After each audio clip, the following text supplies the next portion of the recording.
قرآن کا آج 26واں لیکچر پیش ہے اور آج ہمارا موضوع ہے قرآن کریم اور امن عالم۔ امن سے کیا مراد ہے؟ امن سے یہ مراد ہے کہ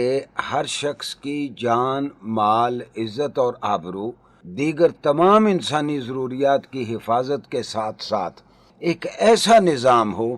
جس میں ہر آدمی راحت اور سکون کے ساتھ کام کر سکے اور انسانی معاشرہ جس میں وہ رہ رہا ہے وہ ترقی کی راہ پہ گامزن ہو۔ قرآن کریم امن کو فرد اور معاشرہ دونوں کی فطری ضرورت قرار دیتا ہے۔ کسی معاشرے میں بے چینی ہو، بد امنی ہو، بے یقینی ہو تو وہاں ترقی نہیں ہو سکتی۔ جب لوگ صمیم قلب کے ساتھ اور اعتماد کے ساتھ کام نہیں کریں گے، ہمیشہ اپنے آپ کو خطرے میں محسوس کریں گے تو اس معاشرے میں افراتفری ہوگی، اس معاشرے میں نشان منزل نظروں سے اوجھل ہو جائے گا۔ معاشرتی اور معاشی ترقی اگر کسی معاشرے میں آتی ہے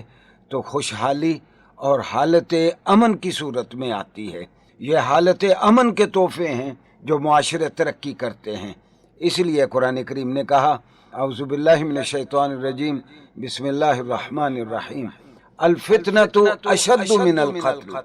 کہ کسی کی جان لینے سے بھی زیادہ خطرناک انسانی معاشرے کے لیے یہ ہے کہ وہاں فتنہ ہو، بے چینی ہو، بد امنی ہو اور بے یقینی کی کیفیت ہو، ہاتھ کو ہاتھ سجھائی نہ دیتا ہو اور افراد معاشرہ کو یہ فکر دامنگیر رہتی ہو کہ میں اب گھر سے نکل رہا ہوں، شام تک پتہ نہیں میں اسی صورت میں واپس آ بھی سکوں گا یا نہیں۔ سامعین گرامی، آج پورا عالم اسلام اس کا تعارف بگاڑ دیا گیا۔ خاص طور پر مغرب کے میڈیا نے واویلا مچایا ہوا ہے کہ اسلام کے سبب سوک ٹریڈیشنز کو، معاشرتی افراد کو خطرہ ہے، بلکہ اب تو بہت بے حیائی کے ساتھ، کھلے منہ کے ساتھ یہ مطالبہ بھی کیا جاتا رہا کہ قرآن کریم سے جہاد کی ساری آیات کو نکال دیا جائے۔ حقیقت یہ ہے کہ یہ جو جہاد کا تصور ہے، جہاد کا معنی صرف دشمن کے خلاف لڑنا نہیں ہے۔ جہاد تو جس طرح کچھ اخبارات کی پیشانی پہ لکھا ہوتا ہے کہ افضل الجہاد کلمۃ حق عند سلطان جائر، کسی ظالم حاکم کے سامنے، کسی بے راہ رو حاکم کے سامنے حق بات کہنا بھی جہاد ہے۔ تو جہاد کی تو کئی قسمیں ہیں۔ جہاد بالسیف صرف ایک قسم ہے اس کی، جہاد بالقلم ہے، جہاد بالمال ہے، جہاد بالعلم ہے۔ تو آپ کو جہاد کا پابند کیا گیا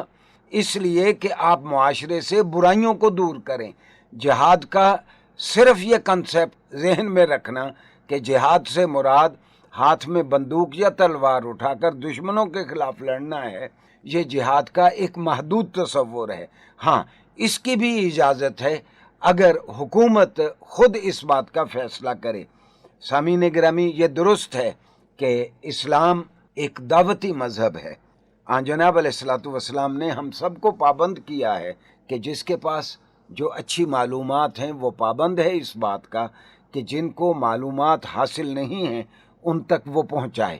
خطبہ حجۃ الوداع میں جناب علیہ الصلوۃ والسلام نے لوگوں کو حکم دیا کہ جو یہاں موجود ہیں، یہاں موجود لوگوں پہ لازم ہے کہ جو یہاں موجود نہیں ہیں مجھ سے وہ جو سنیں وہ ان تک پہنچائیں۔ تو گویا ہم سارے دائی امت کے افراد ہیں، لیکن اس کے باوجود اس دھرتی پہ پیدا ہونے والا ہر فرد آزاد ہے، اور ان سارے افراد کی آزادی کی ضمانت دیتے ہوئے قرآن کریم نے نہایت خوبصورت انداز میں کہا، وَقُلِ الْحَقُّ مِن رَبِّكُمْ فَمَنْ شَاءَ فَلْيُؤْمِنْ وَمَنْ شَاءَ فَلْيَكْفُرْ۔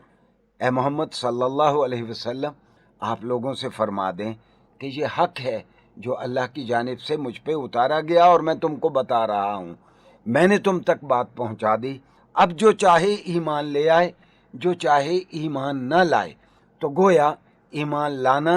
یا نہ لانا، ایک شخص جو مسلمان نہیں ہے، یہ اس کے اپنے اختیار کی بات ہے، اور اس کے اختیار کو قرآنی تعلیمات کبھی محدود نہیں کرتی، کیونکہ قرآن نے واضح الفاظ میں کہا، کہ لا اکراہ فی الدین، دین اختیار کرنے میں، اسلام قبول کرنے کے لیے کسی پر کوئی زبردستی نہیں کی جا سکتی۔ سامعین گرامی، قرآن نے تو اس بات کا بھی اہتمام رکھا کہ قرآن نے مسلمانوں کو تاکید فرمائی کہ دیکھو، تم دشمنوں کی محترم شخصیات کے بارے میں کبھی زبان درازی نہ کرو۔ اگر تم ان کی محترم شخصیات یا ان کے بتوں کو برا کہو گے تو پھر ایسا نہ ہو کہ یہ بھی تمہارے خدا کی شان میں گستاخی کریں۔ سامعین گرامی، صرف یہی نہیں بلکہ اگر کوئی غیر مسلم مسلمانوں کی حدود کے اندر آ جاتا ہے، مسلمانوں کی حدود کے اندر وہ بسیرا کرتا ہے، یا وہ چند دن کے لیے آپ کے پاس آتا ہے، میں اس کی مثال یوں دیتا ہوں، ایک یہودی ہے، ہندو ہے، عیسائی ہے، ایک اسلامی ریاست میں اگر اس کی حکومت سے وہ ویزا لے کے آتا ہے تو گویا وہ آپ کی پناہ میں ہے، وہ آپ کی حفاظت میں ہے، اور اس کے بارے میں قرآن نے کہا وَإِنْ أَحَدٌ مِّنَ الْمُشْرِكِينَ اسْتَجَارَكَ فَأَجِرْهُ، اگر مشرکوں میں سے بھی کوئی آپ سے پناہ مانگے اور وہ آپ کی حدود میں آ جائے تو آپ پر لازم ہے کہ آپ اس کی حفاظت کریں، اور آگے چل کے قرآن کہتا ہے ثم ابلغہ مأمنہ، پھر آپ پہ لازم ہے کہ آپ اس کی جائے امان تک اس کو پہنچائیں۔ گویا اگر کوئی یہاں یہودی آتا ہے یا غیر مسلم آتا ہے اور وہ حکومت پاکستان کی اجازت سے باضابطہ طور پر ویزا لے کے آتا ہے بحیثیت ایک شہری کے، میرے فرائض میں بھی یہ بات داخل ہے کہ پاکستان کا شہری ہونے کے ناطے یہاں جو بھی کوئی غیر مسلم آیا ہے، حکومت پاکستان کی اجازت سے قانونی طور پر آیا ہے، تو میرے فرائض میں داخل ہے کہ میں اس کی حفاظت کے لیے اگر میرے ذمے کوئی فرائض ہیں میں وہ پورے طور پر ادا کروں، اور میں اس بات کا اہتمام کروں کہ وہ بحفاظت جہاں جانا چاہتا ہے وہاں تک قانونی طور پر جائے اور پھر وہ اپنے گھر کو لوٹ جائے۔ سامعین گرامی، جہاں تک امن عالم کا تعلق ہے، جناب علیہ الصلوۃ والسلام سے پہلے تو رواج یہ تھا کہ فاتح فوجیں آ کے مفتوح علاقے کی ساری عورتوں کو اپنی باندیاں بنا لیتے تھے اور وہ ان کی املاک پہ قبضہ کر لیتے تھے، لیکن جناب علیہ الصلوۃ والسلام نے جنگ کے نئے قوانین متعارف کروائے۔ آپ نے فرمایا ایسے کسی شخص کو غلام نہیں بنایا جائے گا جو میدان جنگ میں نہ آئے۔ میدان جنگ میں آنے والے اور زندہ بچ رہنے والوں کو محض اس لیے پکڑا جاتا اور غلام بنایا جاتا کہ یہ اسلامی ریاست کے خلاف پھر اکٹھے ہو کے جتھا بندی کر کے آپ کے امن کے لیے خطرہ نہ بن جائیں۔